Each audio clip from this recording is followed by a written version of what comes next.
John Lilly once put it this way: there are no limits at all to the human mind whatsoever, except those we impose on ourselves because of our beliefs. And those limits are also beliefs to be transcended. And that's a view that suggests that the possibilities of human transformation are virtually infinite. And we have no way of knowing the outer horizon of what it means to be human.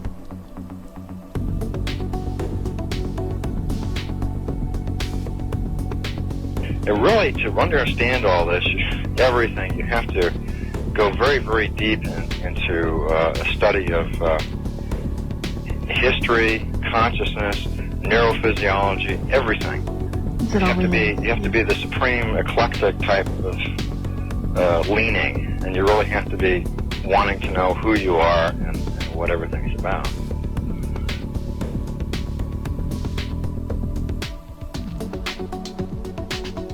And the thing that you'll find when you go to sacred sites, if you're very humble about it, is that you are on a personal journey, and the sacred site will respond to you in a way that is appropriate only to you.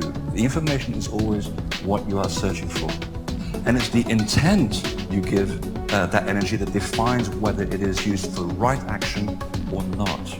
And it is inside these sacred spaces that you will be reminded that you are a god, that you are a bright star. So what you're trying to do is move through the course without ricocheting off walls or creating karma. You're trying to slide through things smoothly. How do you do that? It's called flowing. There's a technique that you can do that will allow you to touch some part of your inner being that has more knowledge than your conscious state does.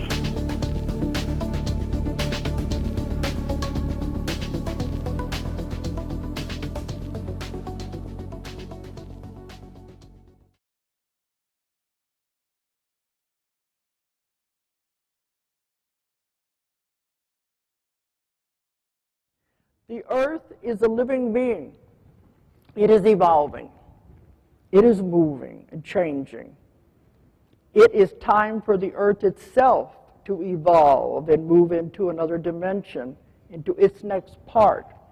They said the earth doesn't care if the human race goes with it or not. We're like fleas on a dog anyway. They don't like it because of the irritation we cause to this beautiful planet. It's going to evolve, whether we go or not. If we could go with it, because it's going into the next dimension, which is going to be extremely beautiful. It's going to be wonderful. But we can only go if our frequency and vibration matches the earth as it moves. So that's what's happening now.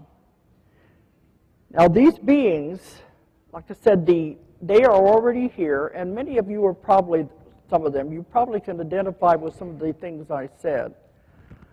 You're all moving into this other dimension. Everyone will not go. Some won't be able to go. You can only go if your frequency matches the one you're going into. If you're caught up in the frequency of the earth, which is very dense and heavy, you're caught up into the negativity, you're not going to be able to move. You're not going to be able to go when the earth moves. Because they said you must stay with what you have created. I think you all know people who are into the negativity. They're not into these things. Not that it makes us any better or worse, but their vibration is not the same. So they will not be able to change the vibration that quickly to move into the new earth. Now they said the person cannot change the frequency all at once. It's impossible. It would destroy the body. The energy is too great. It's too strong. So the energy must be gradually increased. And this began, I think, around 2003 is when it all started. It may have been going on before that. It became more noticeable about 2003. And people began noticing physical symptoms in their body. And a lot of them have told me, well, they go to the doctor, and the doctor can't find anything wrong with them. And after a few days, the physical symptoms would go away, and it would level out. Then maybe in a couple of months, it would start in again. The same, different kinds of physical symptoms. And the doctor here wouldn't understand what was going on. So all of it has to do with the adjustments. And I had a client, the last one, we did the demo. I just came from giving a class in Hawaii, and our demo for the class demonstration was telling the same story. You know, she was one of these beings. She was the one that was a channel of energy. And they were telling her her DNA had been changed, and that it was her husband was dying, and they said that was all right. He could not change the vibration and frequency. If you can't change the vibration, you'll just leave the planet. And they said, that's okay. Nothing wrong with that. You can't change it that quick. So as you adapt to it, you're able to move with it. You see what I'm talking about? But all of them aren't going to go. A lot of them are going to be caught up in the disasters, the tsunamis, the earthquakes. That's why so many are leaving all at one time. They want to get out of here and watch from the other side. They want to observe. They said this is the greatest show on earth. ETs are loving it. Everybody's watching to see, are we going to be able to pull it off? Are we going to be able to do it? Because when I've asked them a lot of questions about the new earth, they said, we can't answer all your questions because we don't know. Nobody knows. This is the first time this has ever happened in the history of the universe, that an entire planet will shift into another dimension, taking everything with it. You see why they had to do this, because they said we had to make some changes here. And that's why they brought in the pure souls, the new blood, those that don't have any karma. The ones that came in on these first waves had like a sheath, I guess, or a coating put over them, their souls, so they will not accumulate karma, because they don't want to be stuck here. This is part of their problems on how we're going to handle all of this. It's very difficult for all of them. But I talked before about the new earth and where we're going with that.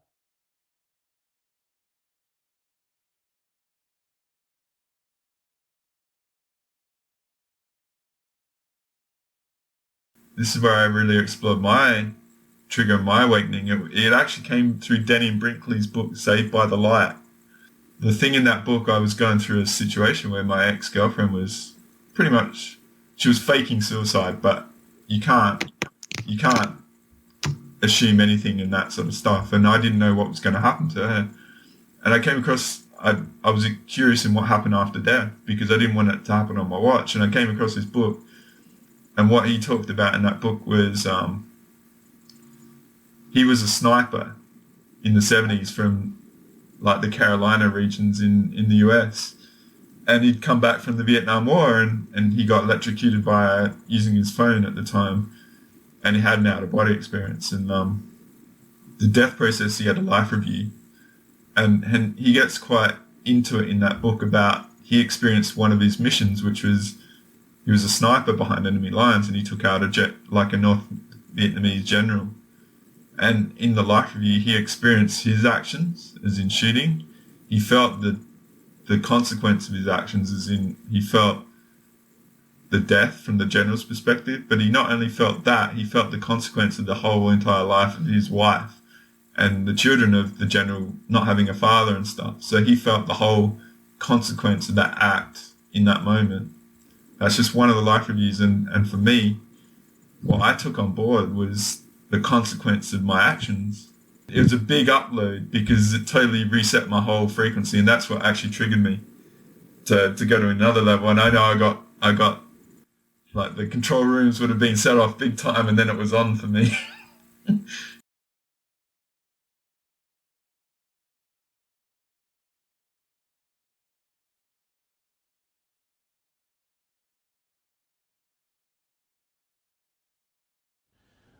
Now, how did I get involved in looking at the changing face in time? In 1975, I was struck by lightning while talking on the telephone. And this whole spiritual search and this whole business about spiritual reality, I come from South Carolina. Everybody goes to hell where I come from. There is no question that if you were born in sin and you're in the South, those fundamentalists are going to make sure that you're afraid of Jesus and you're going to go to hell. That's why I'm moving to North Carolina. That's even worse. That is hell. So in 1975, when I got struck by lightning, what happened in my changing perspective of time was this. What I never believed in, had no idea, no focal point, no paradigm to understand it by. A near-death experience. One day I never believed in any of this stuff. The next day I was dead, and the day after that I became everything I never believed in. And my last 30 years has been an internal search to not if it's true, but how it works. Not whether there's a life after death, but what are the mechanisms and its purpose. Not whether there is eternal life, but the direction and intent of eternal life. Not whether there is a divine architect, or there are angels or beings of great power, presence, and potential, but who are they? What is their purpose? And what are they good for to me? I have seen the heavens. Dead for 28 minutes. Completely paralyzed for 6 days. Partially paralyzed for completely paralyzed for 6. Partially paralyzed for 7 months. Took me 2 years to learn to walk and feed myself. And in this near-death experience, I lifted out of my body, became aware of multi-levels of consciousness. Not by some study, and I didn't contemplate my navel. You know, I didn't go on a spiritual search with Maharaji or any of that stuff. I just answered the damn telephone. People say, Daniel, you're so important. You're so special. Well, all I did is God called me on the telephone. And the only burning bush I saw was me. And people say, Daniel, you're so special and so important. You've been dead 3 times. I said, hell, not near as important as being alive 4. So in the changing face of time, we have to realize that a dead person's point of view is that nothing ends without something else beginning. And I hope as we begin this search and this conversation today, that you do the same thing I'm doing. Trust this. You are a great, powerful, mighty, playful, spiritual being with dignity, direction, and purpose before you came into this room or into this life. And you will be a great, powerful, and mighty spiritual being, playfully, with dignity, direction, and purpose when you leave here. I don't give a crap what anybody tells you. I don't care what you think. It doesn't matter. This is true. So for the next hour and a half or 2 hours, buy into it. And open up your consciousness to identify yourself as a great, powerful, and mighty, playful spiritual being with dignity, direction, and purpose. And I will show you a marvelous world that's changing all around you.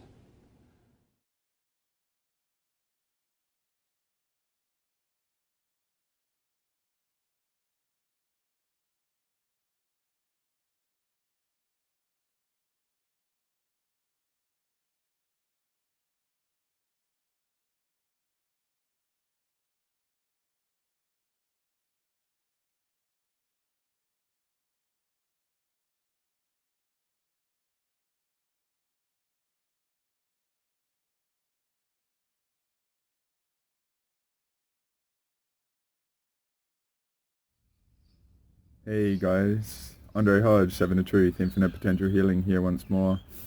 Crocodile Star Lord, Wolverine, Aladdin Dundee.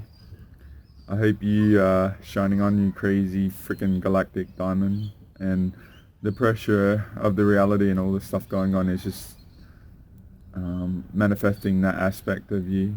We are the galactic last mimsies. So well done being here, and I hope you enjoyed the last video. Enjoy the ride. That video was an effort to just help you level out over the top of all the sort of stuff going on. I sort of tried to do it in a very neutral way of observing the light and the dark, where the dark is actually a powerful motivator for triggering people to get on their game, alright? So I offer them that. Because awakenings generally aren't very pleasant and stuff, so there's a lot going on that's stirring the pot. And if you go back to the foundation components part 1, the big picture where I talk about this, I'll just show you an image.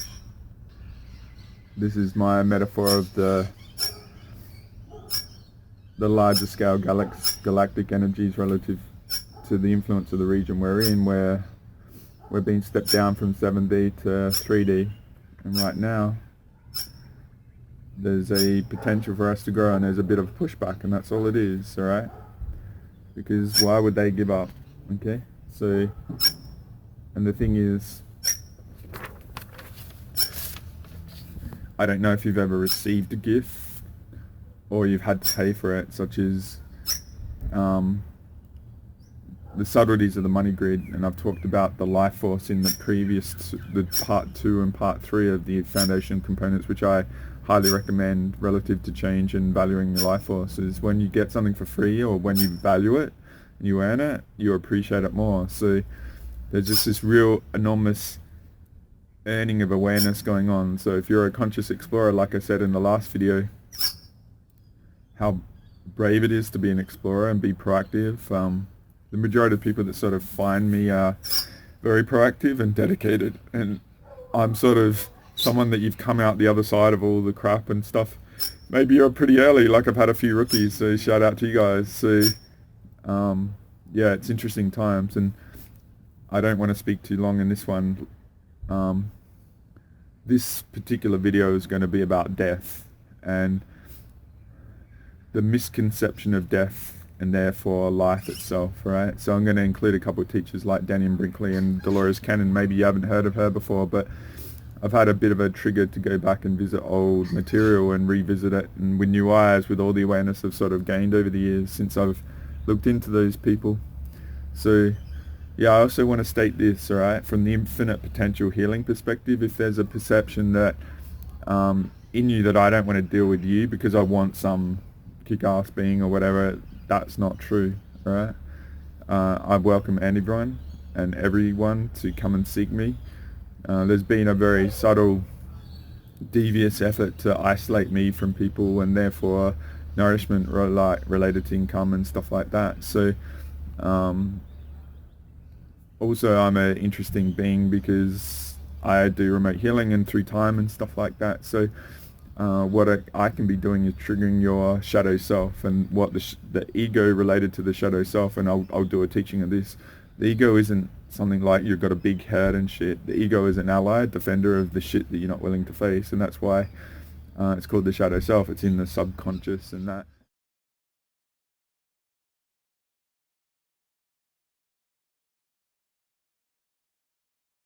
If we are divided within, right, where you actually now are feeling that one part of you, you're disassociated from it, it's not part of you, it's not integrated into consciousness, then we have to find the internal adversary. And we know that it is. And it doesn't matter whether you buy into Freud's 3-part schemata, you know, or Jung's 4-part schemata. It's simple. We know that there's a conscious and unconscious self. Many divisions. We have the persona. We even call people persons. Right? Here's a person. The word just means a facade. You know? Even the very word refers to just a facade. And as I said, if you have disharmony within these modes of being, right, within the anatomy of your own psyche, some people have more, some people have less.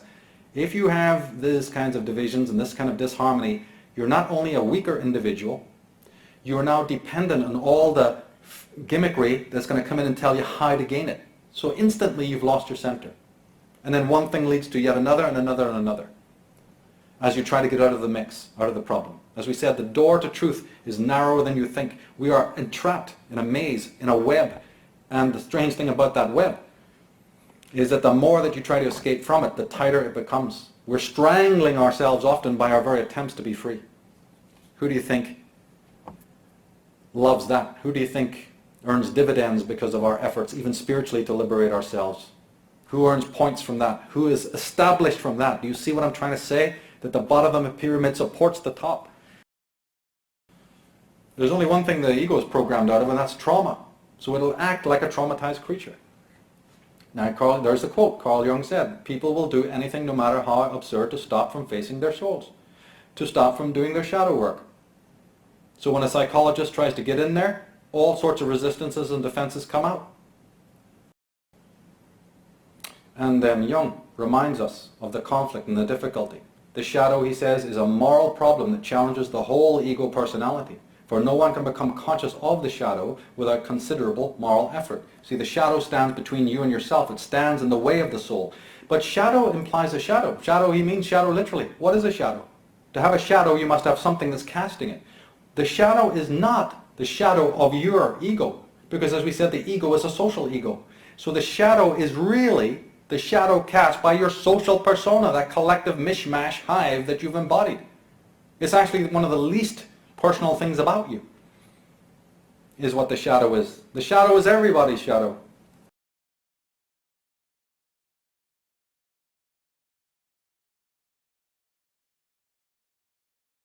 What I can be doing is triggering your shadow self, and what the ego related to the shadow self, and I'll do a teaching of this. The ego isn't something like you've got a big head and shit. The ego is an ally, defender of the shit that you're not willing to face, and that's why it's called the shadow self. It's in the subconscious and that. And what happens in healers, okay, if I go back to another image, I've shown this before.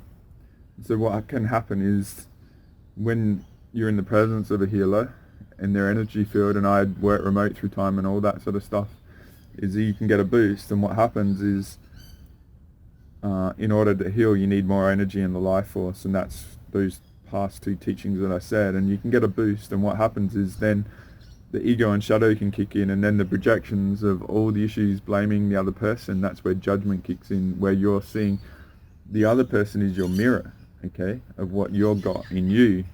So I'm a very shiny mirror, metaphorically speaking. So what I'm just saying here is if you're feeling resistance and stuff, and you're on the precipice of powerful rite of passage choice, I'll go back to the contrarian view images that I showed in the past, and I highly recommend that video, because you can play ego games like the herd mentality is go with the majority, but the potential is to go the opposite path. So I'll show you the image. I haven't shown this for a while, but this is a metaphor of currency trading, where the trader recognizes the peak and the troughs, alright, but the herd usually goes the wrong way at the wrong time, okay? So the contrarian view is what you do is you realize the resistance is actually a confirmation when it can come to spirituality relative to dealing with the ego and the shadow self and the unresolved stuff. It wants to own you and control you and keep you there, and there's this rite of passage where you have to overcome yourself and choose what might be the most fearful, terrifying option there is, okay? And so what I've said in the past relative to me is I've explored a lot of healing, and what I know is when I'm projecting at the healer, that's when I need to go, alright? So I'm just offering that. I don't have an issue with anyone that comes and seek me. I'm professional and I'm here to help. I'm not trying to push me though, or sell myself or anything like that. I love that rite of passage where you consciously choose for yourself, because you get all the power. And so I just want to offer that, because I don't like people texting me and emailing me a lot, because I pick up all the shit, alright? And so what I do is I sit back and wait for, say, the PayPal money to come through, and that engages me, because what happens is I'm healing through time. As soon as that money transfers come, the healing is going to happen, and it's already integrating, and I can feel all the stuff. I can feel people on the edge and stuff, and they're being pushed back or whatever and stuff. It's been quite interesting. And yeah, when I do free sessions, and I've done a few free, um, for my protection, I need to get onto it straight away, all right? Because some people have been epic beings that have been totally smashed and destroyed, and they don't have the resources, and if they're lost to the reality, like the conscious level will literally drop. And that's where I've said thank you to the Arcturians, because some very epic beings that are really at the edge, they've taken risks to come in and been partner with my healings, and then they've helped and facilitated and anchored and stuff. And I've used the metaphor of this amazing girl Audrey, that this time last year we activated Ayers Rock. But yeah, there was a species that was trying to eject her soul from her body and take over her body to do an invasion, because she's got amazing portal abilities, and the whole fleet wanted to come in and invade Earth, and it was never fucking going to happen, right? But the Arcturians came in and helped, and I got a really cool upgrade because they disintegrated all this like smoke or black tar energy all through my legs and stuff that I hadn't been able to find resolution for, and I've got a lot of gifts. So I know there's this team of Arcturians that are like being very risky and coming involved in the reality and stuff, and they've been partnering me with some of these epic beings that have been really smashed. So when I acknowledge them, I'm saying shout out to them for their risk of being an ally to me, all right? That's the pure shout out to them, and I'm just defining that, all right? It's relative to these amazing beings that are being smashed that really reality changes, all right? So that's what I've been doing, and I just wanted to offer that clip about the healing and stuff so you get it. And if you've got any shakeouts going on that are externals that are influencing, tune into that and see how you go. It's up to you, all right? And I welcome you if you want to choose it. But this video, what I'm doing is about the misconception of death and therefore life itself, right?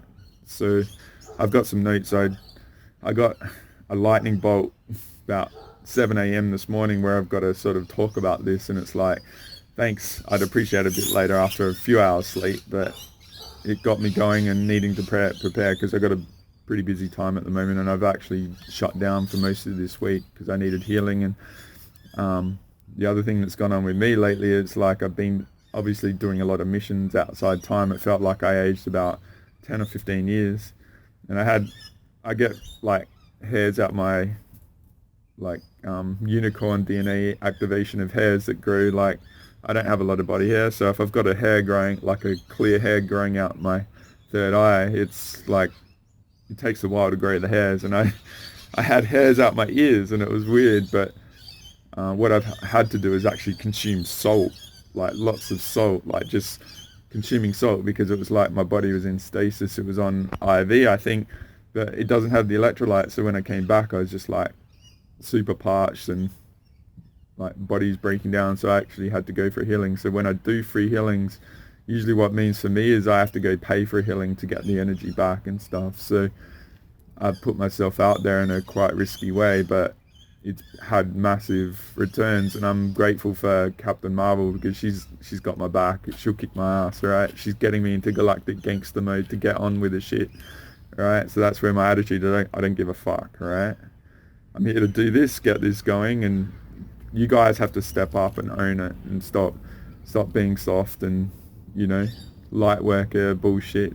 My attitude for light workers in the kumbaya, alright, I made her laugh, alright, is, you know, Independence Day when they're all standing on the roof of standing underneath the weapon of the Independence Day ship, and they're all like, the light, and they just get smashed, alright?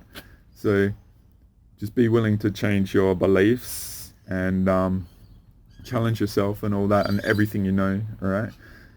So the misconception of death and therefore life itself, and I probably included a couple of clips at the start. Danny and Brinkley's been a massive influence for me, and I actually got this trigger this week about Dolores Cannon and what she was saying about the new earth and all that sort of stuff. So what I want to do is actually probably a follow-on for this video about Dolores Cannon and what she was talking, and I might do it midweek, a bit shorter, but to break it up a bit.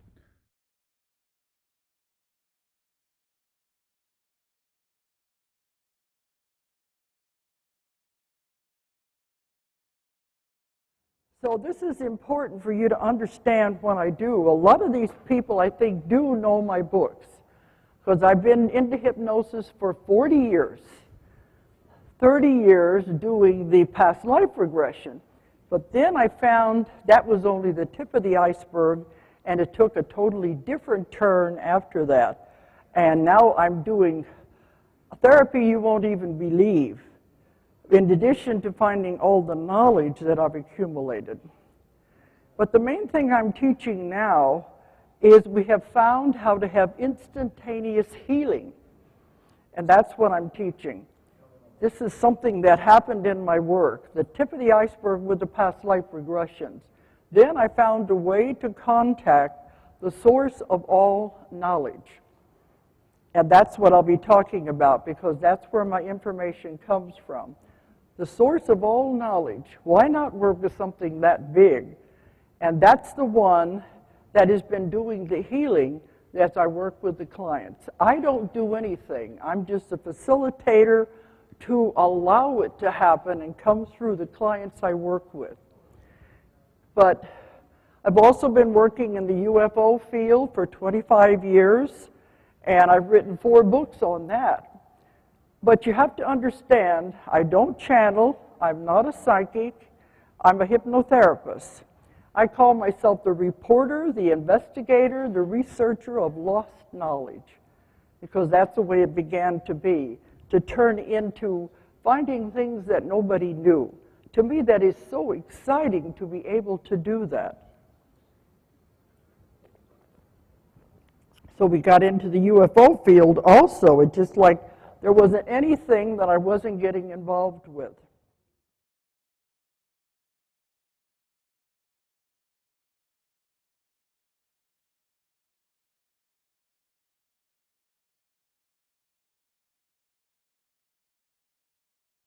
So what I'm going to include here is basically a couple of personal experiences, and I've shared in my rationale for sharing in the Multidimensional Method to the 3D Madness series, and this is part 14,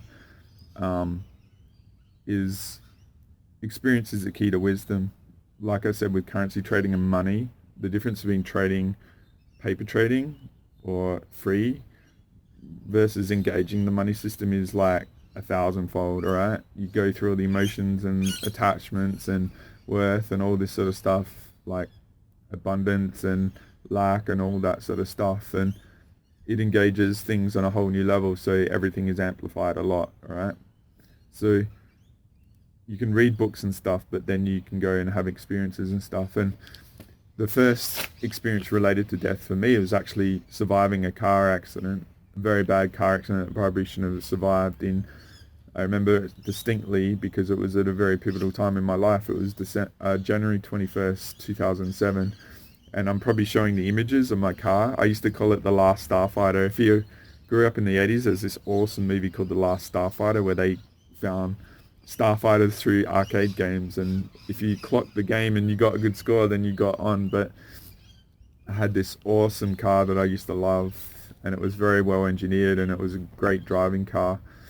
And I used to, when I was in my IT consulting days and single, I would, Friday nights I'd mix and make a CD for myself of all my records that I bought, and then I would create it, and then Saturday morning I'd drive about an hour and a half to this awesome surfing beach and bodyboard until I couldn't get out, I couldn't lift my arms, and then drive back and listen to my CD.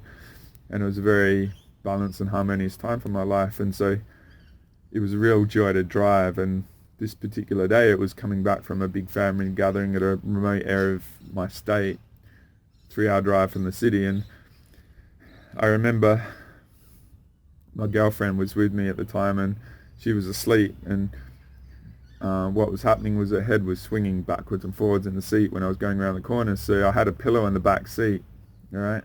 And this is where you can be on your game, and it's just those little instances that leave a little crack, like a gap, all right? Like I've been talking about the consciousness Tetris and the gaps, all right? So I saw her, and I was wanting to make sure her head was okay and she didn't hurt her head. And so there was a pillow in the back seat, and what I tried to do, I came to this bit of a straight section of the road, and I tried to grab the pillow. The pillow got caught between the seat, all right? And I'm going 110 k's an hour. anticipated there was about 3 or 4 seconds before I had to turn. And I ripped the pillow and I pulled it across my face driving, right? Really fucked up. And then what I was doing was like, oh fuck. And I pushed the pillow across to her, and next thing I knew I was on the verge of the road. And what happened is my car was only front wheel drive, and this is the difference between a 4-wheel drive and a front wheel drive car. Or a rear wheel drive is, because it's front wheel drive, the back end can go slide out, alright? So I had to go on the verge, and I just had to ease it back on. Like on the verge versus like the bitumen is a big difference. And it was very lucky in January we had this big downpour the day before, so the road was actually quite grippy. It was muddy versus being like desert dry. And then what happened, I pulled back onto the road. I didn't turn too quick because it would whip the back end out, but I had to ease it back on gently, and then I actually went into the oncoming lane, and there was this about 400 meters down the road, there was a big 4-wheel drive coming, and it would have like had a big bull bar and stuff, and it would have absolutely totaled us. So I saw that, but I couldn't turn quick because it would flip around. But I saw it and I turned, and the inertia did flip the car back around. So I was going backwards at 110 k's an hour, like destination fucked. If you watch the Aussie review guy, literally destination fucked. And what was happening, I was going off in the side of the road. So the driver's door was going backwards, if you know what I mean. So couldn't see what was going, but we could see there was a pole coming.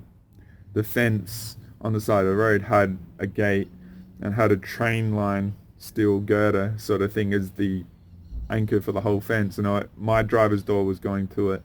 And luckily enough, what happened was it hit the arch where the back door joins, where the gas tank joins and stuff, and so it hit at a very solid part of the car. If it hit a meter, like 3 foot up, it would have wrapped me around that pole. I wouldn't have been here. And then what happened, it hit the pole, and then the car spun. And because there was barbed wire across the fence and stuff, luckily the bonnet went underneath the wire, and the car flipped around, and it would have rolled like over. But because it went underneath the barbed wire, you look at the pictures, there's all scratches across the bonnet and stuff, and it prevented the rolling, and we went off like another 60, 100 foot into the paddock and stuff, and walked away. Like as we went backwards, there was pillow cushions behind our head, we got no whiplash and stuff, and there was a few little injuries, but we were able to walk away. And it was like, there was no way I should have survived that, you know. Just, that's how easy it can happen. So that was a really epic near-death experience. So actually living through a death experience, so actually living through an experience where you survive like that, it's changes you, right? So yeah, like my attitude was, there was issues with my ex and stuff, and she decided to go away for a few weeks. I had this huge project that I'd eventually get into. I'd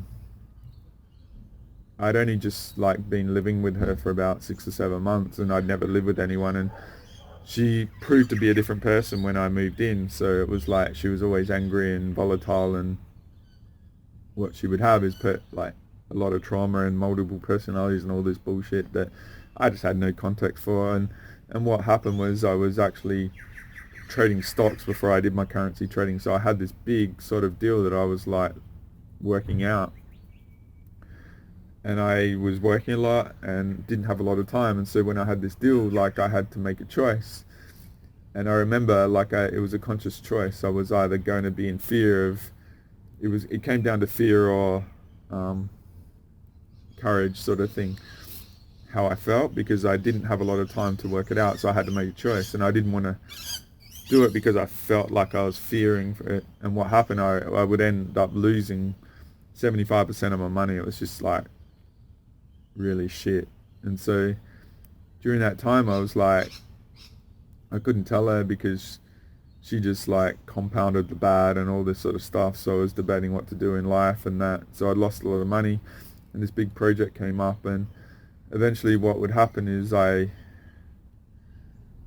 would come to the conclusion out of that, like I lost a lot of money, and her behavior was just undermining me, right? And I I didn't understand what was going on. Like I said, I wasn't really across psychology and that. I was working pretty high level and had big projects, and all this sort of stuff and manipulation was going on, and I just like never experienced anything like that, alright? So, but what it came down to is, a bit later in the year, she put me on the spot to move to Sydney, and I was like, she'd had 5 weeks off, and I had done a major project over in Melbourne in my city, so it was very big, and it was in a classified environment, so it was very complex and stuff like that. And I'd proven myself to the organisation. They were willing, like they were gonna, like I'd made my career doing that project despite all this crazy stuff and losing all the money, and things were going to be really good. But what she did is she wanted to go to Sydney right when my mum had this really bad leg injury, and I'll get into that at another time, because it put me into hospital in 2010 with a hole in the back of my leg, like a bullet wound. But because my healing abilities had kicked in, and this is where I talk about the etheric implants and the blocks and chips of other people. I have to be very, very careful of who I interact with. So what happened was she was actually trying to leave me, which I didn't understand until many years later. She chose to want to go to Sydney right when my mum had all this surgery and stuff. And what I realized through losing the money and all this life experience, or if that makes sense, it was a big stepping stone of overcoming fear, all right?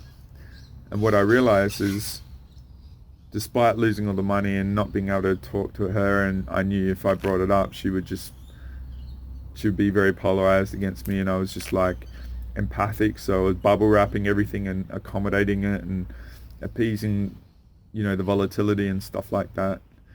And what I realized is, despite all that, I loved her, all right?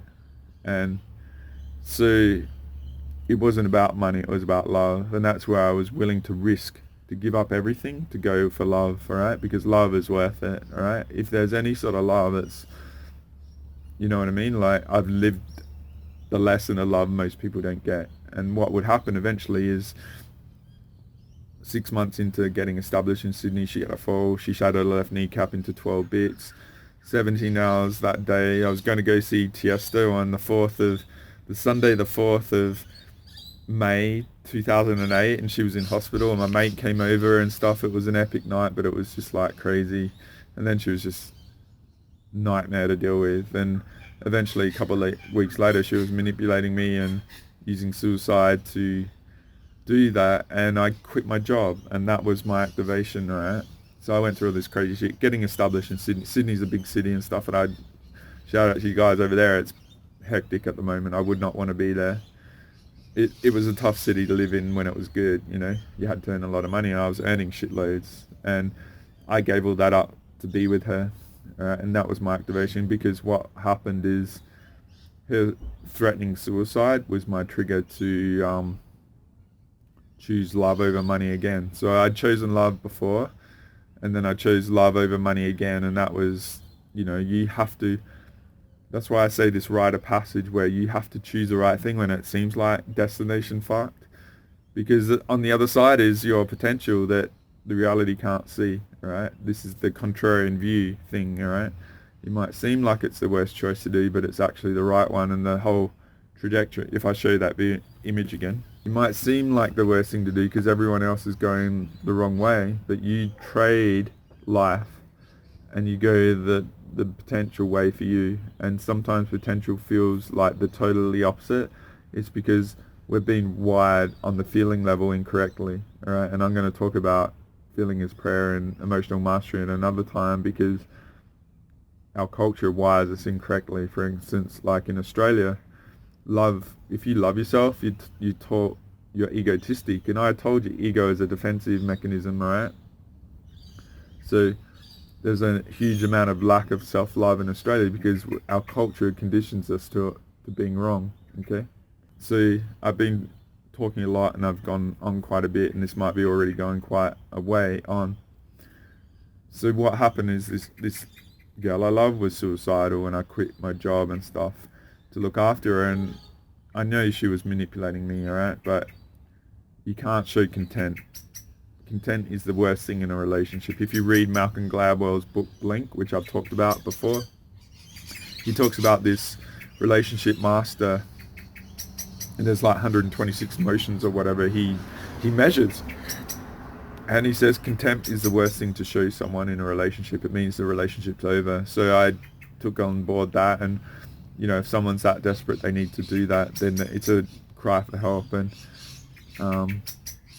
most people wouldn't do it. I know she wouldn't do it for me, but I did it. And it's not about what other people do. It's about doing the right thing. And this is getting to the Danny and Brinkley stuff. So I was a bit lost and all that. I was activated, and then everything was like targeted, all right? I was on the radar, like the control rooms, and as I know. And my ex, she was working in one of the biggest banks. She was working in the risk section of the biggest bank in Australia, and her job was to send people in credit card debt to the debt collectors. She was sending 30,000 families like a month to debt collectors and destroying their life, you know what I mean? Like, she was taking money for it. You imagine the karma and all the entities that were coming through that. It's like, fucked, all right? It's coming into the home, and most people don't take responsibility for themselves. They blame externals. So she was like, there was mirrors in the house and all this sort of shit, blaming all that, blaming me and all that, but I was activating her and triggering all her shit. And most people don't take responsibility for their emotions. They blame others for how they feel, all right? And that's like all the woke movement and all that sort of bullshit. It's designed to not take emotional mastery, because your psychic defense is related to that, all right? So getting into the Danny and Brinkley stuff, her death, I didn't know what would happen to her. Does that make sense? So my curiosity was like, you have to be observant and be able to observe these sort of questions that come up. And it's not a question most people ask, but it was just natural to me in my logic, because I come from an IT background. It was a problem, and it was like, well, I don't want her to die on my watch, but what happens if she does? And so that's where I went to the Borders bookstore, which was like, had 3 massive like soccer field size Borders bookstores in a train ride, a couple of stops, and I was fortunate enough to go. If the book wasn't there, it was somewhere else. And the first section I got into was death, right? And this is the Danny and Brinkley thing. So what I might do is include the clips here, or what I'm going to do is just, include them at strategic spots and stuff. But so I might let you hear the Danny and Brinkley thing if I didn't include it at the start, and I'll come back on the other side, because he's awesome, all right? When you hear his frequency and what he went through and his death experiences, and then his life reviews, all right? And that was the thing, okay? So I'll see you on the other side, all right?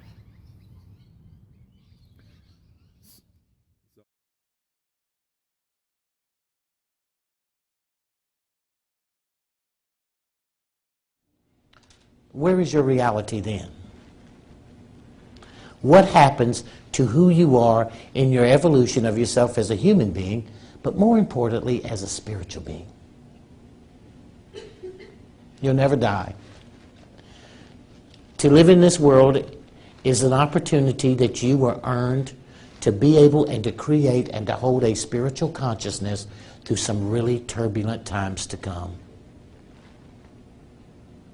You wouldn't be sitting in this room if you weren't ready. You're sitting in this room because you're getting another piece of data to be able to make decisions upon as you move forward in this world that is coming, the changing face of time.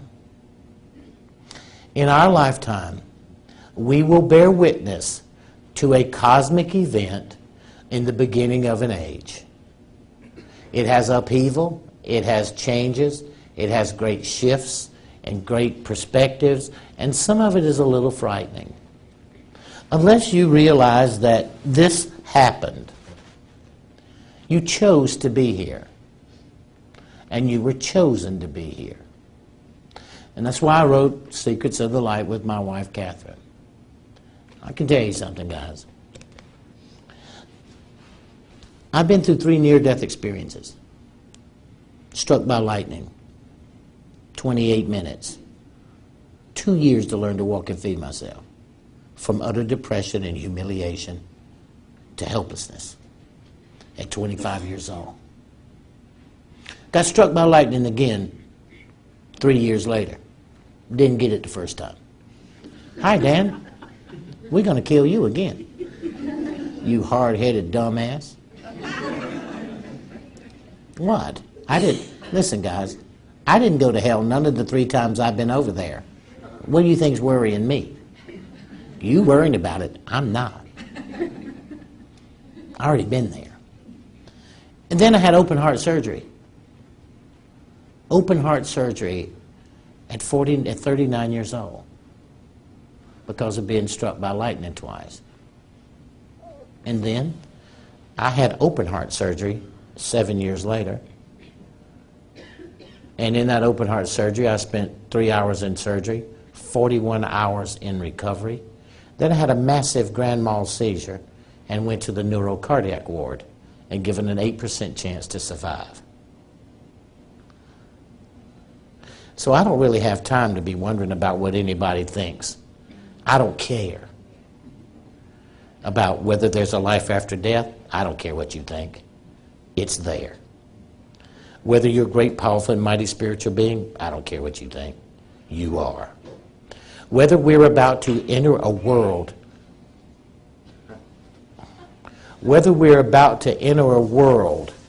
that our ability to perceive the world around us is going to expand. By no choice, by no studying, by no getting ready, your ability as a spiritual being is going to go from here, which is what we most see, to about here. You're going to see things on the side of you. You're going to see movements. You're going to see energy in between you and the person that you're talking to. You're going to perceive thoughts. You're going to see beings that you thought were dead being able to get closer to you and to have conversations with you. Because as this compression of time comes, because the damn universe is moving, reality expands. The Mayans taught about it. Everybody's taught about this. Why I picked the Mayans is it's 2 hours from Houston. And why I picked the Mayans is when I get done in the jungle, I go to Cancun, drink some liquor.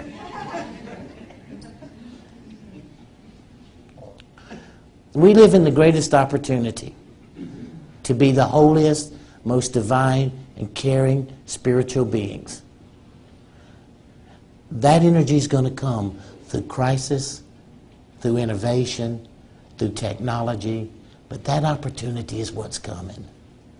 And when you look at it like that, and you understand that there are so many things and principles that you are capable of using now that you haven't been able to use in any of your last lifetimes that didn't happen 26,000 years ago.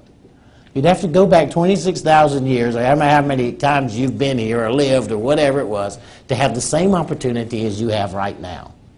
And you can't afford to miss it. See, everybody, the change in face of time, a viewpoint of the world through my eyes. What I see from going through the tunnel, lifting out of my body, traveling to the end of that light. Well, most people say that when you get to the end of that tunnel, you're met by relatives and friends. Well, to let you know what kind of person I was growing up, I've been over there 3 times and no relatives come to visit me yet.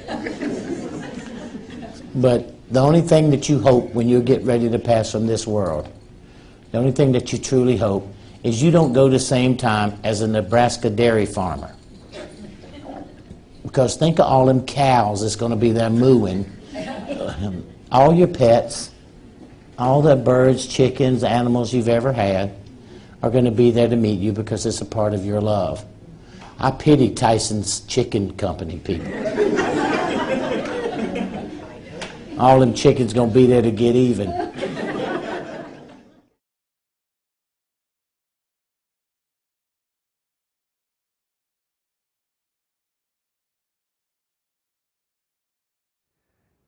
Now, when I take people into the past lives, whenever you leave the life, you go to the spirit side, and I've written books on this. What is it like to die? Where you go on the other side? All the places you go to. You always go through what is called a life review. You look over the life you have just left, and you see all the things you've done, all the things you've said, every experience you've ever had. But you also see them through the eyes of everybody you've been involved with. And when you start looking at it, it's like, oh my gosh, I didn't know I hurt them that bad. I didn't know what I said affected them in that way. You're seeing it from a totally different direction. And there is no God sitting up there on a throne who is going to punish you and judge you. You look at your life and you judge yourself. There's no harsher judge than you yourself.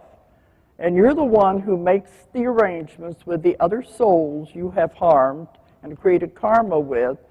Let's go back and do it again, because you never get out of it until you've worked it out. These are important points because I'm going to bring them up as we go along. I hope you understand karma anyway. But you have created this with other people. And you have a discussion with these souls before you're going to come back. You'll say, we didn't do a very good job of it, did we? Let's go back and do it again. This time you be the husband, I'll be the wife. Or you be the mother, I'll be the child. You can reverse roles around any way you want, because it is just a play. We're just here experiencing this right now. So when you are making these plans, you make your plan when you're going to come back on what you will do, or at least hope to accomplish. It doesn't matter if you don't accomplish everything, at least if you try. You make a plan on what you want to try to accomplish. Now, when you are making those plans, the ETs are also very much involved, because they're all experiencing lives going back and forth also. And they will talk to you and say, you know, while you're on Earth this time, we're going to be involved in this project. Would you like to be part of it? And you say, okay, it sounds interesting. I'll volunteer to be part of this project. Now, over there, everything looks simple, looks easy. They'll say, oh, I can do all of that. But then when you come here, it's not that easy, because you get caught up in the emotions. Everybody comes in with their own little plan, and everything clashes. There's all the emotions you have to live with. And you don't realize that when you say, I'm going to do this and come back. But another trick to the whole thing is, when you come in, you have your plan, you know what you want to accomplish. All the parts are very clear over there, but when you get here, you don't remember anymore. Because as soon as you come into the body, all memory is erased. So you come in with the blinders on. I have people that I've taken through the birth experience. And they're saying, I got to remember, I got to remember. And then they're being born, and they'll say, I don't remember anymore. I asked them one time, wouldn't it be easier if we remembered our plan, if we remembered what we were going to try to accomplish, if we remembered our association with other people, wouldn't that be easier? They said, no, it wouldn't be a test if you knew the answers. So you have to come in and fumble around till you get back to remembering again. That's what's happening right now. Things are changing in the world. We call it the veil is thinning. It's called the awakening. The veil is beginning to lift. We're finally beginning to figure out why we're here and what we're supposed to be doing, because this is a very important time in the world to be here right now. But you all volunteered to be here right now, and that's the important thing. Okay. Now, in order to understand what I'm going to be telling you, you have to go back to the beginning of the world. That's all the way back to explain it. Because when you come to Earth, you live lives after life after life. You have hundreds and hundreds of lives because you have to understand every single situation. You have to be every nationality. You have to be every religion. You have to live on every continent in the world. You see the amount of knowledge you must accumulate? You can't do all of that in one lifetime. This can take hundreds and hundreds of lifetimes to learn all of these things before you can go back and graduate. So you accumulate karma during that time. What goes around comes around. That's a law of the universe. It must be paid back. So if you've been doing this for hundreds and hundreds of lives, a lot of us get stuck. We're just making the same mistake again and again and again instead of moving forward. They said, doesn't matter to them how long it takes you to learn a lesson. You have eternity. Do you want to take eternity to learn it? Because every time you come back with karma, you are put together with the same people, same circumstances, only now it's even a little harder until you finally learn the lesson. That's what I mean by the awakening. The veils start lifting. We have gotten trapped in karma. We're going round and around in the wheel of karma instead of progressing. And this is very important to the story that I'm going to be telling you.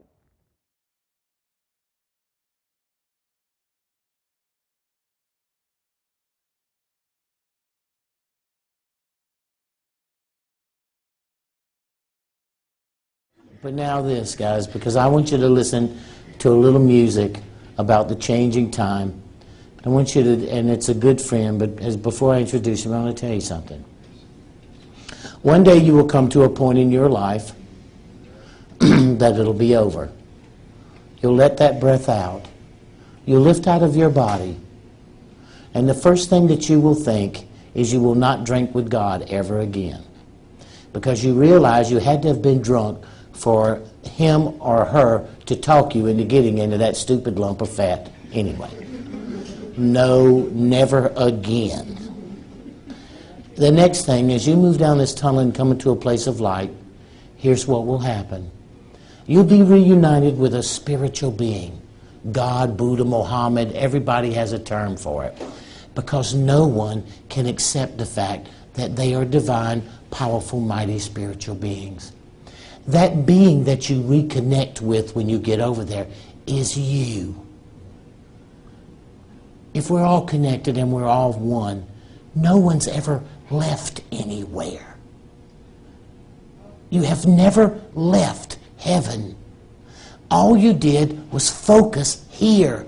It's like, you know, when you work in a chemical factory, you put your hands in them gloves and you pour and mix stuff because you don't want to cut it because it could let out a disease or a virus. And you get so focused that your whole world is just at the end of those gloves, pouring and mixing stuff and getting involved.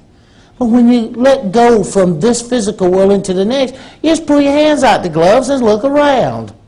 None of us has ever left anywhere.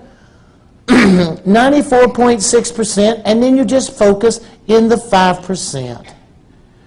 And then you're going to have a panoramic life review. You're going to watch your life pass before you in a 360-degree panorama. You've never missed a single thing that's happened. Then you're going to watch it from a second-person point of view, as if you were your best friend. And then you're going to see and become every person that you've ever encountered and feel the direct results of your interaction between you and that person. And judgment, this is judgment. If the divine architect couldn't come today and they sent you, in the life you just reviewed, what difference did they make?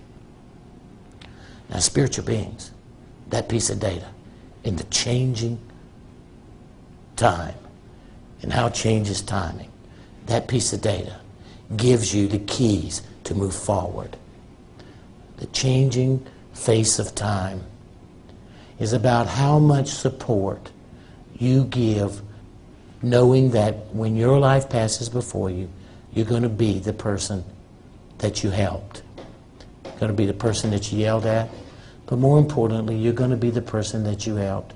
And you get a chance to see divinity through your own eyes as if it were you. That is the meaning of life. That's why you came here. That's what you're doing here.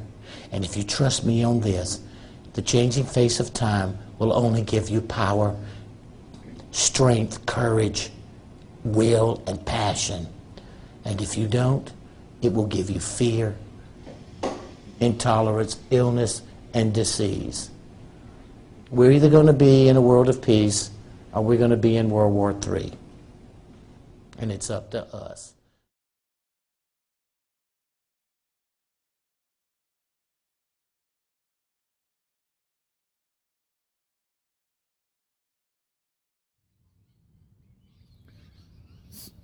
So I hope you enjoyed that. He's awesome, right? He's pretty cool. I include him in one of the, I think it was in the life, valuing your life force sort of foundational components a few video releases back ago.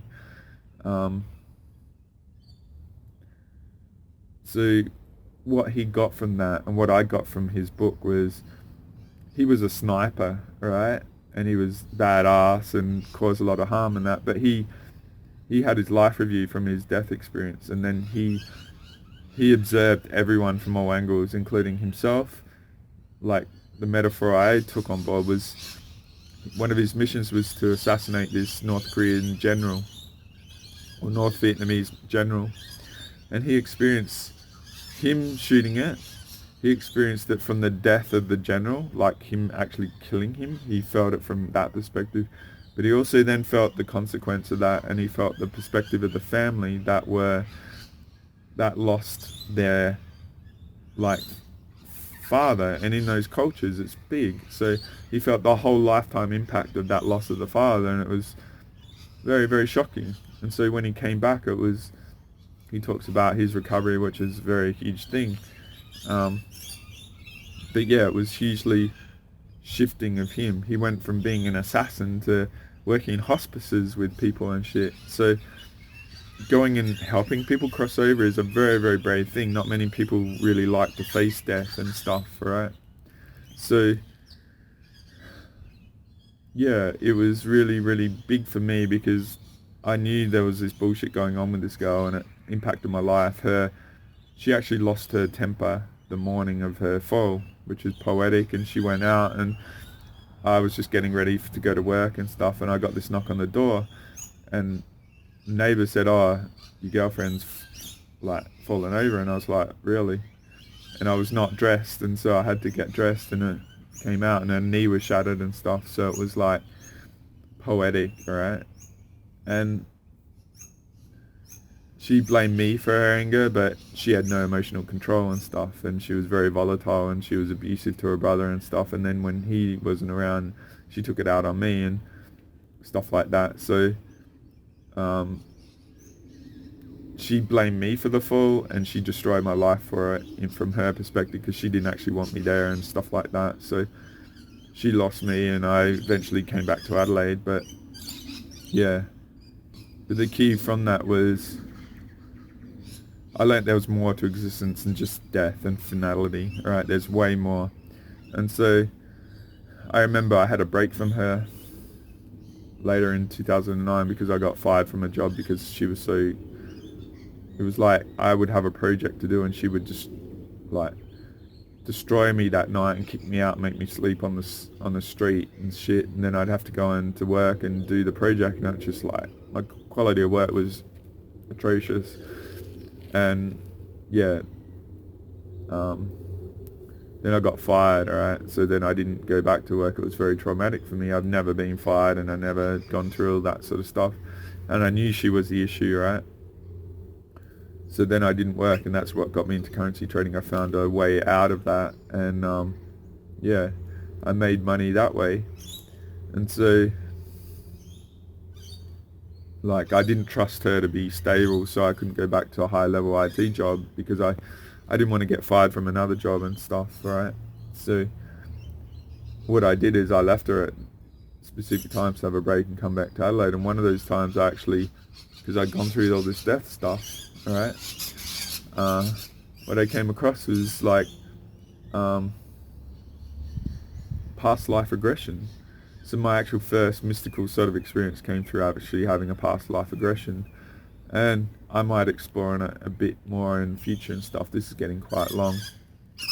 I might offer that in detail in the Dolores Cannon section, which I might do midweek and stuff. But yeah, I had a past life regression, and it's not easy for me to disarm and go into hypnosis, and I don't think I really do it that well, but I had this experience where I was back in the 1300s and I was lying in my bed. I'd been poisoned. So I went back and had a past life, and this is getting to the misconception of death and therefore life itself point, okay, is that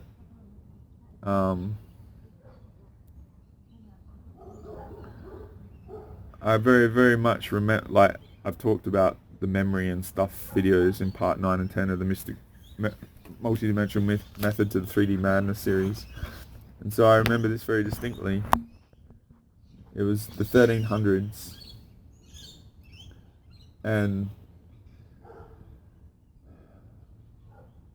I was sort of royalty, and I was England, and I was someone that society is, like I had an older brother, and the older brother was revered, alright? And he went off to fight crusades and stuff. See, the metaphor I sort of had was like how there was war here and foreign wars. It felt very similar to this age when there was like all these constant wars and stuff. Mosquitoes. And yeah, I remember they taxed the land for the money to go to wars and stuff, and I had a lot of compassion for the people because I saw them suffering. And so yeah, my attitude is I was actually King John, alright? And I don't know if it's true or whatever, but King John is seen as the worst king in English history, okay? But then there's this Sheriff of Nottingham and Robin Hood, okay? What I realized was King John was Robin Hood. Like, the metaphor of history is it says it's separate. Like, King John was the worst king and stuff. He's seen as the worst because he was doing good for the people. And King John was, like, he was robbing the tax collections that were destroying the population to feed the crusade war of King Richard, alright? That sort of bullshit was going on. And so, in the royal court, I was at the death of this person, alright? I saw all the life as a children sitting at the tables, and how the older brother was loved and the mother loved the child and stuff like me and stuff, but the king was brutal, and it was just like really, you know, as you imagine royalty and all that sort of shit. And what I remembered was I was on my deathbed, literally in this big bed with a fire and like animal skin sort of covers on the bed and shit, and very warm and stuff. But what had happened is I was poisoned, okay? So I might not be King John or whatever, and I don't trust history from back that era. And I saw, like, she was asking me questions, who did it, and I saw an image of this guy that was a friend earlier, many years earlier during my DJ days.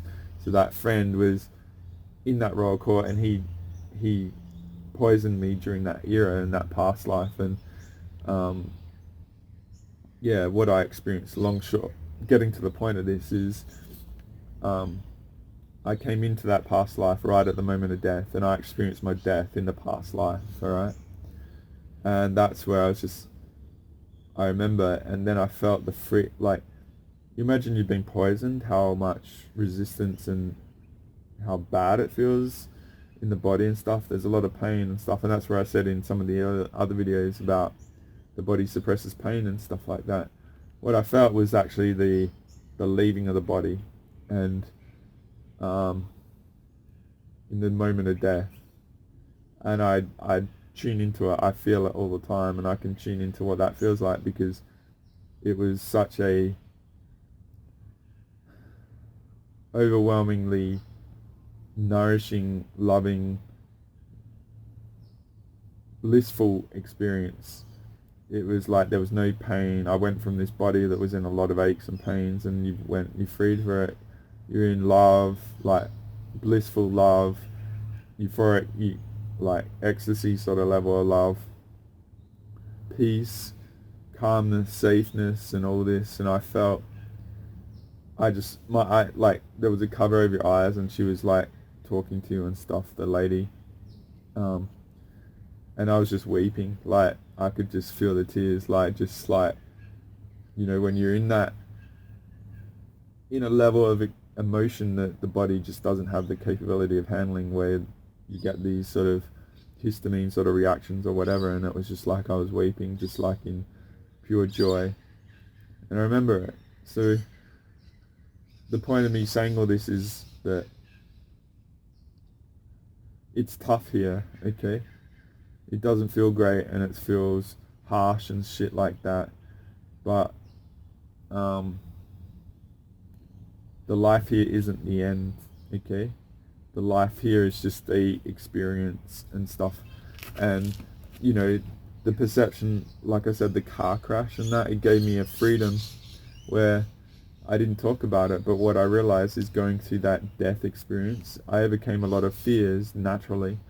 And the metaphor I sort of feel like is, if you watch the Batman movies, and the Batman with Christian Bale, the 3 movies, like Batman Begins, The Dark Knight, The Dark Knight Rises, what they are is a metaphor of a transformation from being a scared little kid into a shaman, alright? The Bat as a totem is a shaman totem, so he's a protector of his region, like a grid worker, okay?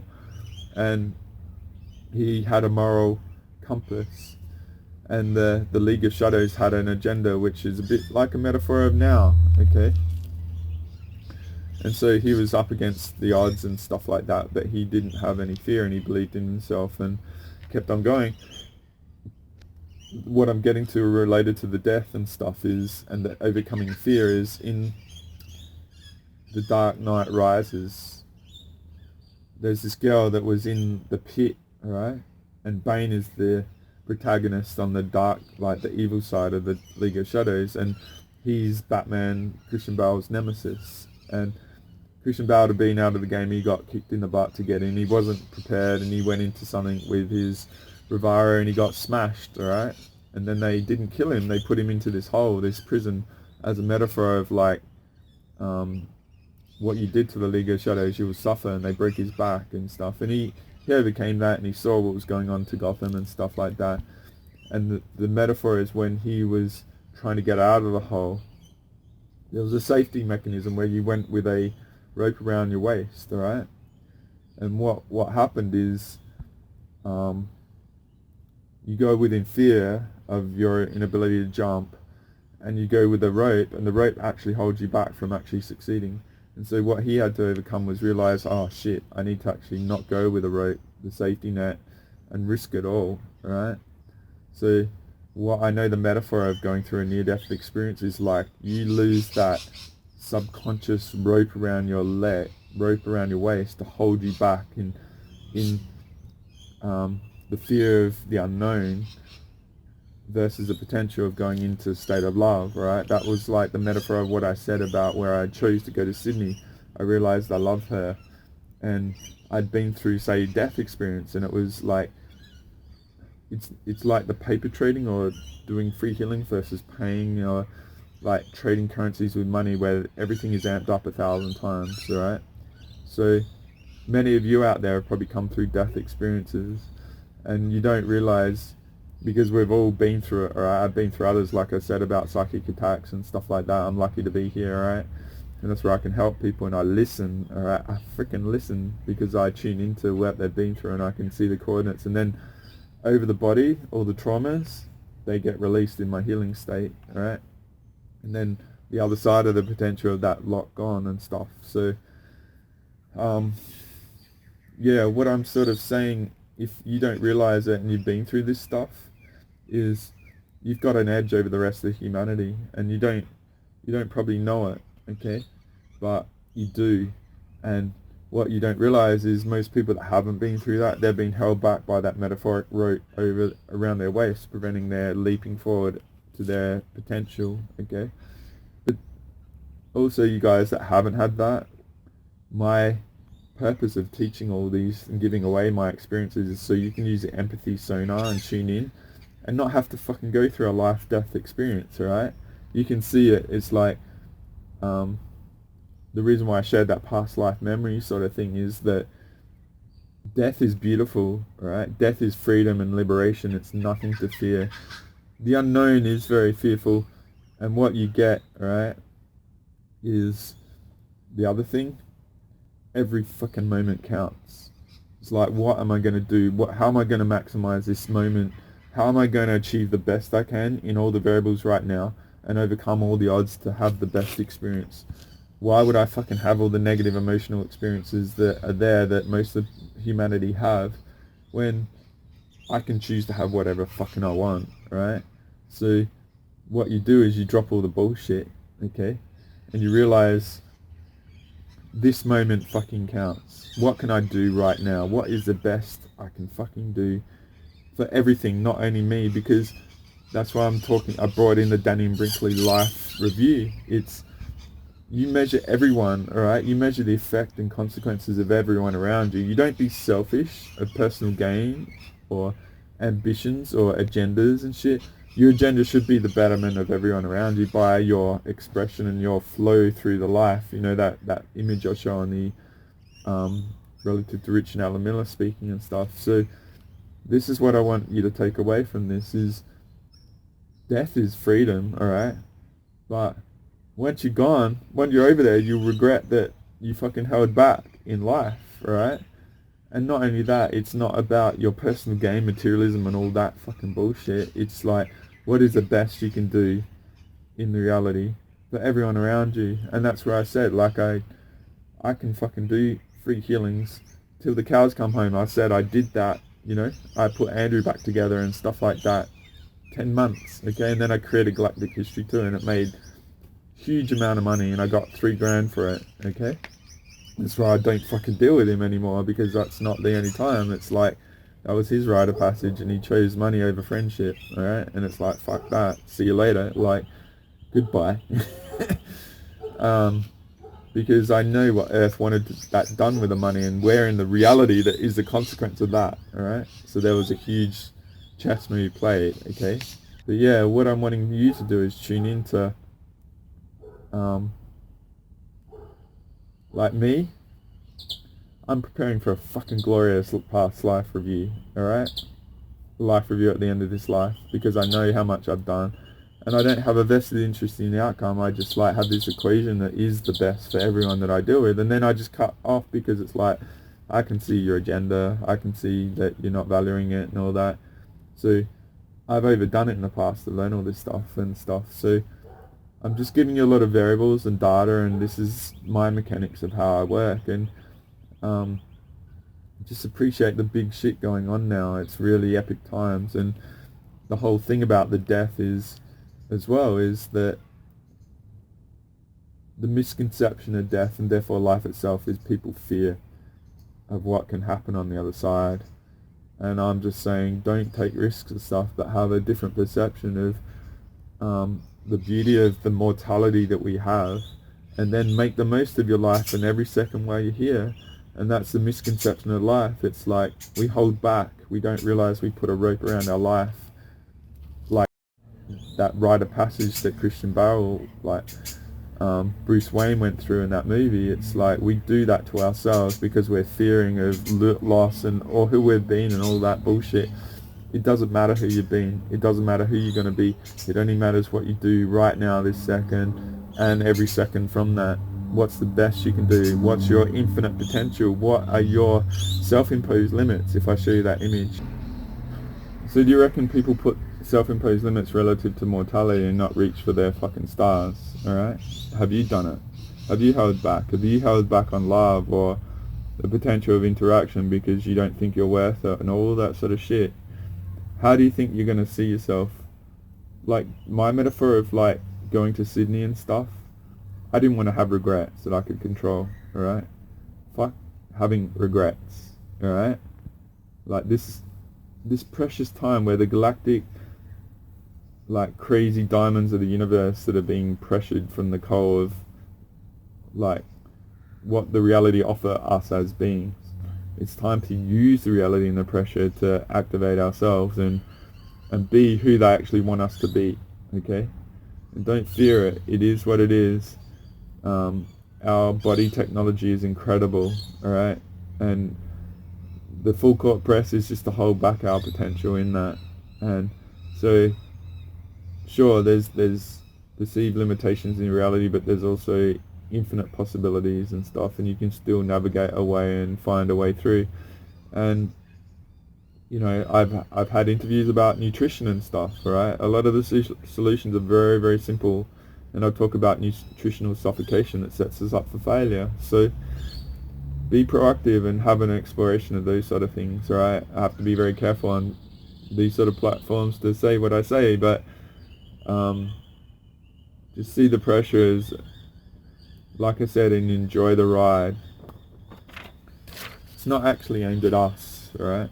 So it's to be able to maintain yourself in it and make choices and, you know, see the bigger picture of existence and what it means to actually get here and be aware and be awake and be a conscious explorer, what an explorer actually means, like I said, in Enjoy the Ride. So it's getting quite dark and late, and this will be quite long as it is, but I hope you get something from it, and I'm going to take away this and add to it and look to add the next level, because it gets into the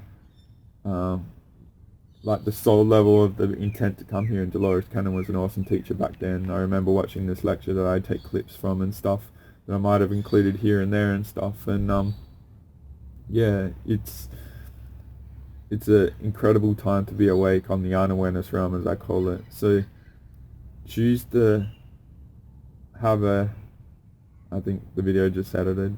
So it's an incredible time to be here we're very privileged out of all the billions that are here to have awareness. I'm offering the death thing because perhaps there's a lot of transition that's going to go on around us, but I hope with the Dolores Cannon video that will follow, it will actually give you a lot of context, and you can have a different relationship with death from this and go and explore it. And the teachers I said, because they're wonderful beings, and there's a lot out there related to death, so don't fear it, guys. Like fear, if anything, not living up to the moment of the potential that is there for you, because you are holding yourself back. And let yourself go, guys. Like, once again, lots of love to you. I hope you get something from this, and see you around, and have a great day, have a great time, and see you next time, guys. Lots of love. Andre out.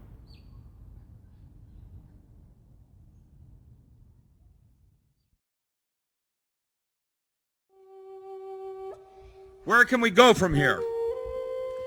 Man does not have rights. He has responsibilities. He doesn't have a right for freedom. You have a responsibility to be free. You have to earn it. It is not going to be like the rapture where God comes down and hands you a free gift. You've got to do the work. And if you don't do the work, you're lost. And that's what all saints in history have said. The importance of meditation and training the mind, the importance of training the body, the importance of training your appetites. You must start to begin to see this on a larger level of perspective, like witnessing, where you can watch your behavior and watch your choices and why you're making those choices. And with these rules, you can start to begin to maybe do something about it.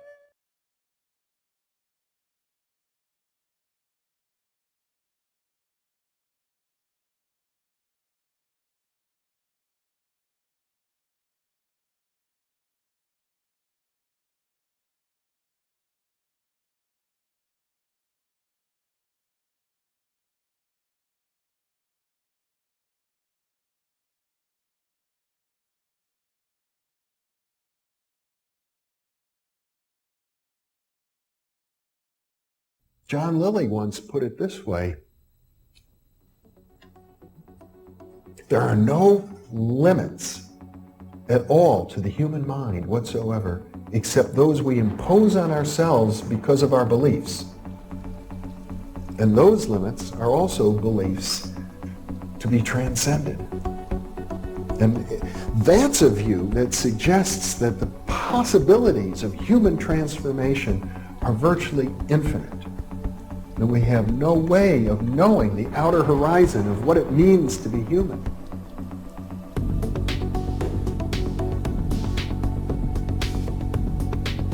And really, to understand all this, everything, you have to go very, very deep into a study of history, consciousness, neurophysiology, everything.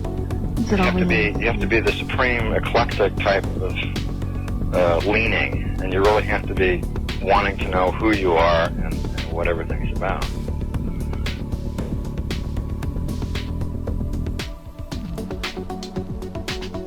And the thing that you'll find when you go to sacred sites, if you're very humble about it, is that you are on a personal journey, and the sacred site will respond to you in a way that is appropriate only to you. The information is always what you are searching for. And it's the intent you give that energy that defines whether it is used for right action or not. And it is inside these sacred spaces that you will be reminded that you are a god, that you are a bright star. So what you're trying to do is move through the course without ricocheting off walls or creating karma. You're trying to slide through things smoothly. How do you do that? It's called flowing. There's a technique that you can do that will allow you to touch some part of your inner being that has more knowledge than your conscious state does.